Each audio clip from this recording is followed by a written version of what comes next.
क्रम मैनपुरी के जिला अध्यक्ष मोहन लाल जी को एवं उनकी टीम को बहुत बहुत बधाई। और इस कार्यक्रम में आए हमारे संगठन के राष्ट्रीय संयोजक एवं एटा जिला अध्यक्ष जी, फर्रुखाबाद के लोग, सभी को वंदन अभिनंदन।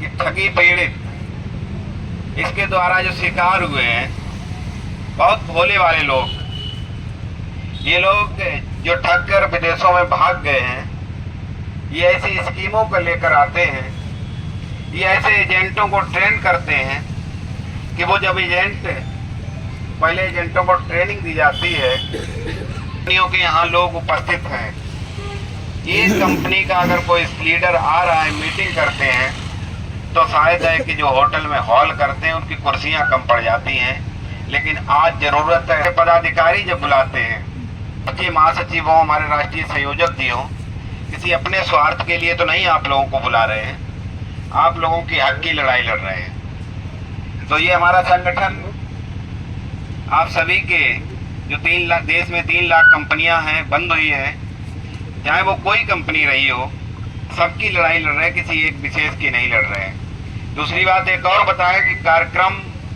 किसी प्रकार का कार्यक्रम हो, वो कार्यक्रम वही सफल माना जाता है जिसमें पुरुष और महिलाएं दोनों होती हैं। तो आज के कार्यक्रम में जो हमारी महिलाएं उपस्थित हैं, इसका मतलब है भीड़ जरूर कम हो, लेकिन हमारा कार्यक्रम सफल है। इनके लिए तालियां होनी चाहिए। इस लड़ाई को कैसे लड़ा जाए, कैसे जीता जाए, हम लोग सबसे पहले तो बहुत बहुत धन्यवाद और आभार और शुक्रिया कैसे अदा करें राष्ट्रीय संयोजक जी का। अगर इन्होंने ये संगठन का रजिस्ट्रेशन ना कराया होता, बनाया ना होता, तो आज हम अपनी पीड़ा किसके पास लेकर जाते। तो इसलिए इनका भी बहुत बहुत धन्यवाद। आज हमको एक प्लेटफार्म मिला है, हम सबको तो बखूबी मजबूती से साथ खड़े हो जाएं। हम लोग मैनपुरी जिलाधिकारी से मिलकर आ रहे हैं, बाहर ज्ञापन दिया गया, तो अंदर से बैठे हुए वो सब देख रहे हैं कि कितनी भीड़ होती है। यही अगर 10 से 5 लोग, 20 लोग हों, तो बाहर गेट पर जो LIO अधिकारी से ही ज्ञापन दिला देते हैं और वापस भिजवा देते हैं। और जब जनमत देखते हैं तो अधिकारी बाहर निकल के भी आता है, अंदर भी बुलाता है। और आप ADM साहब दोनों लोग साथ में बैठे थे, तो ADM जिले का जो ADM होते हैं, वही इसमें सक्षम अधिकारी हैं, उनको आदेशित किया। उन्होंने कल का आपको आश्वासन, आपके जो पोर्टल है, जो शिविर है, खुलने का आश्वासन दिया है। तो ये आपकी कहीं न कहीं ताकत है। एक बात और बताएं कि उन लोगों से कहना भी, बताना भी कि जो पुराने 2 से 3 साल पहले जो फार्म जमा करे रखे हैं, वो लोग घरों में बैठे हुए हैं। उनको लगता है कि हमारा फार्म जमा हो गया और हमारा भुगतान हो जाएगा। कतई ये गलत फहमी में वो लोग बैठे हुए हैं कि जो फार्म जिलों में जमा है, हम लोग बराबर कोई भी जिला हो, जिलाधिकारियों से और सक्षम अधिकारियों से मिलते घूम रहे हैं, तो बेवकूफ नहीं है। जो पुराने फार्म है वो लोग भी सुन लें कि आपको पुनः लड़ाई लड़नी पड़ेगी। आपके जो फार्म थे वो कूड़े कबाड़ की तरह जमा है, क्योंकि अभी 1 जुलाई 2024 को एक और भारतीय न्याय संहिता, हमारे देश में जो कानून है उनमें अपडेट हुआ। पहले भारतीय दंड संहिता थी, अब भारतीय न्याय संहिता है। उसके अधीन डॉक्यूमेंट भी चेंज हुए हैं, समय भी क्राइटेरिया चेंज हुई है। वर्ष 2019 का जो कानून है 180 दिन का था, लेकिन भारतीय न्याय संहिता के अधीन 60 दिन में भी आपको भुगतान की गारंटी का प्रावधान है। तो जो नए शिविर लगेंगे, उनमें जो पुराने फार्म है, वो लोग भी अपने फार्म को फीड कराएं। जिनके पास रिसीविंग है वो लोग भी घर में ना बैठे, जिनके पास रिसीविंग नहीं है उनको तो साथ में आना ही आना है, उनको साथ में लड़ना ही लड़ना है। जितनी आपकी लड़ाई उतनी उनकी है। जिनके हाथ में रिसीविंग है वो भी है, उनको भी अब घर से बाहर निकलना होगा। कि जब 2 से 3 साल हो गए आपका भुगतान नहीं हुआ है, तो आप कतई, क्योंकि आप उस देश में निवास कर रहे हो कि जिस देश का शासन प्रशासन इतना सोया रहता है कि जब तक कानों के पास, अभी 9 तारीख हम लोगों ने ढोल मजीरों का कार्यक्रम इसीलिए रखा था कि जिले के प्रशासन इतने सोए हुए मस्त में है, जब तक उनके कानों में ढोल मजीरे नहीं बजेंगे तब तक वो नहीं जागेंगे। तो हम लोग अभी जिलों के प्रशासनों को, जिले के अपने संगठन के लोगों को भी साथ साथ जगा रहे हैं और जगाते घूम रहे। लेकिन अब हमारे पास समय कम है। 1 मई हमारे सर पे आ गई है, क्योंकि इतना बड़ा हम आंदोलन करने जा रहे हैं, राष्ट्रव्यापी आंदोलन है।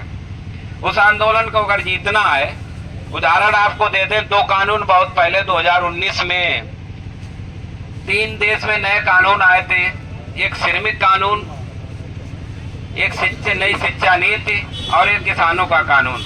आप लोगों को संज्ञान में है क्या? 3 कानून देश में आए थे। श्रमिक इकट्ठे नहीं हो पाए, श्रमिक मतलब मजदूर होते हैं, वो इकट्ठे नहीं हो पाए, लड़ाई को नहीं लड़ पाए, वो हार गए, कानून लागू हो गया। कानून क्या है कि एक मालिक कंपनी का किसी एक कर्मचारी के साथ अन्याय करता था तो सभी कर्मचारी इकट्ठे होकर उस मालिक के साथ धरना प्रदर्शन करते थे गेट पे, तो मालिक झुक जाता था। लेकिन 2019 में ऐसा कानून आया है कि वो अकेला मालिक चाहे 100 कर्मचारियों के साथ अन्याय करते, कोई आवाज नहीं उठा पाएगा, क्योंकि उनके अधिकार छीन लिए गए। आप उस देश में निवास कर रहे हो, इस देश की जनता को कतई नपुंसक बनाने की तैयारी में शासन। मेरी बात थोड़ी कड़वी लगेगी लेकिन सच है। दूसरा कानून शिक्षा नीति। शिक्षा के स्टूडेंट हम आप तैयार नहीं, लड़ नहीं पाए, नई शिक्षा नीति थोप दी गई। जो 2019 से पहले जो खर्चे होते थे जो पढ़ाई में, आज उनका 10 गुना बढ़ गया है। इसके बाद किसानों का धन्यवाद कि किसान लोग एकत्रित हो गए, 13 महीने संघर्ष किए, वो जीत गए। ये 3 उदाहरण आपके सामने पेश हैं। अब आपको डिसाइड करना है कि किसकी तरह आपको लड़ना है। अगर किसानों की तरह लड़ना है तो किसानों की तरह मजबूत होके आना, और अगर मजदूरों और शिक्षा की तरफ लड़ना है तो समझ जाना कि आप फेल होके आओगे। ये आपके ऊपर, आपकी जिम्मेदारी है। हम तो आप सभी से अनुरोध करेंगे, आग्रह करेंगे किसानों की तरह मजबूत होकर आना। बाकी इतना आश्वस्त आपको जरूर करते हैं कि संगठन का जो राष्ट्रीय कोर टीम है, संघर्ष वो करेगी, आगे वो लड़ेगी, आपके ऊपर खरोंच नहीं आने देंगे, आपके ऊपर आपका बाल नहीं कोई छुपाएगा, ये हम लोगों की गारंटी है। लेकिन जनमत देना आपकी जिम्मेदारी है। आप जिलों में देख रहे हो, आप अगर हमारे साथ आ रहे हो, हम लोगों को बुला रहे हो, तो हम लोग प्रशासन से, चाहे प्रशासनिक अधिकारी हो चाहे शासनिक हो, सबसे आगे, चाहे मीडिया हो, सबसे आगे बात रख रहे मजबूती से, तो यही काम वहां भी करेंगे। कोई अगर आपको निष्क्रिय करे, कोई आपको निगेटिव पहुंचाए कि आंदोलन में ये होता वो होता, कुछ नहीं होता। जो आंदोलन करते हैं वो ही देश का भविष्य होते हैं। हम अपना पूरी एनर्जी हम दिल्ली में खर्च करें चल के, पूरी एनर्जी हम दिल्ली में लगाएं चल के, जिससे कि हमारे साथ कामयाबी हो सके। क्योंकि ये सेंटर का कानून है, ये राज्य का कानून नहीं था। अगर राज्य का कानून होता तो हम लोग इको गार्डन में धरने पर बैठ जाते। तो हमें कहां से लड़ना है? दिल्ली सदन से। और दिल्ली सदन से लड़ने चलना है तो फिर उसी हिसाब से चलना है। कोई ये ना कहे कि हम अपनी गाड़ी में 5 या 6 लोग लेके आ जाएंगे, नहीं। हम लोग कंपनियों की मीटिंग कराते थे, एलईसीसी के लोग बहुत अच्छे जानते होंगे, बहुत टिकटें खरीदते थे। किसी होटल में मीटिंग हो रही, जबरदस्ती भी टिकट दी जाती थी। जो लोग आपके सीनियर थे, जो लोग आपको टिकटें देते थे, उनका कॉलर पकड़ के घसीटो कि जितनी हमको टिकट देते थे उतनी संख्या आप भी करो, हम भी कर रहे, और दिल्ली चलिए। गाड़ी, छोटी गाड़ी के बजाय उन्हीं चंदा को इकट्ठा करके बस करिए, बड़ी गाड़ियां कर लीजिए, जिससे कि सुविधा रहेगी। आने जाने में अपना कोई सामान लाना है वो भी रख लोगे।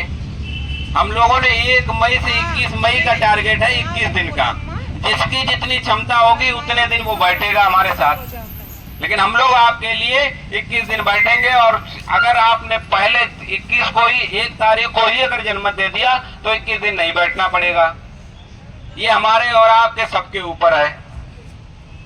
तो इसलिए सभी लोग अपनी अपनी जिम्मेदारी समझे। कोई भी घर में ये भी ना बैठे कि हमारे हिस्से की लड़ाई ये लड़ने जा रहे, ये लड़ने जा रहे, ये जा रहे, या ये पहुंच जाएंगे, मेरे हिस्से की लड़ाई लड़ जाएगी। बिल्कुल नहीं लड़ी जाएगी। आज जो लोग नहीं आए वो यही सोच रहे होंगे कि चलो कुछ लोग पहुंच जाएंगे और काम हो जाएगा। तो इसलिए आपको भुगतान चाहिए। दूसरी बात एक और बता दें निवेशकों के लिए कि कोई भी एजेंट को दोषी ना समझे, एजेंट के खिलाफ, एजेंट से लाठी लेकर ना तैयार रहे, क्योंकि हम लोग फिर एजेंट को बचाने के लिए भी तैयार हैं। भाई आज वो एजेंट लड़ रहा है तो उसके साथ आप भी आइए। सरकार की वो भी स्कीमें थी, सुकन्या आयुष्मान एजुकेशन जैसी स्कीमें थी जिसमें हर व्यक्ति भरोसा कर रहा था। जिले के प्रशासन, जिले के मुख्य प्रशासनिक लोग ब्रांचों के फीते काटते थे, एम्बुलेंस को झंडी दिखाते थे। तो जब प्रशासनिक जिले का जिलाधिकारी या सीडीओ या कोई भी रहा हो, जब वो फीते काटते तो क्यों नहीं विश्वास किया जाएगा? एटीएम लगा रहे, एटीएम में कोई भी मशीन है, कोई किसी भी बैंक का एटीएम लगाकर पैसा निकाल रहे हो तो कहीं ना कहीं तो रिलेशन है भाई। पिता का पैसा लड़का ही दे पाएगा, भाई दे देगा, लेकिन पिता का पैसा कोई दूसरे गांव का नहीं दे देगा। तो मेरा ये उदाहरण है कि पिता का अगर पैसा लड़का और चाचा या भाई दे रहा है तो कहीं ना कहीं ये जो एटीएम मशीनें थी इनके भी, इन बैंकों जिनके कार्ड से लगकर पैसा निकल रहा तो उनके पिता और भाई वाला रिश्ता था।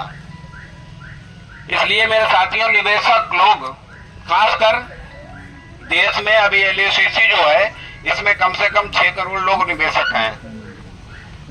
ज्यादा नहीं कह रहे, 6 से अगर 5% भी लोग आ गए इस कंपनी के तो जीत आपकी झोली में हम डालेंगे, ये मेरा दावा है। सभी को मेरा जय हिंद, जय भारत, जय संविधान।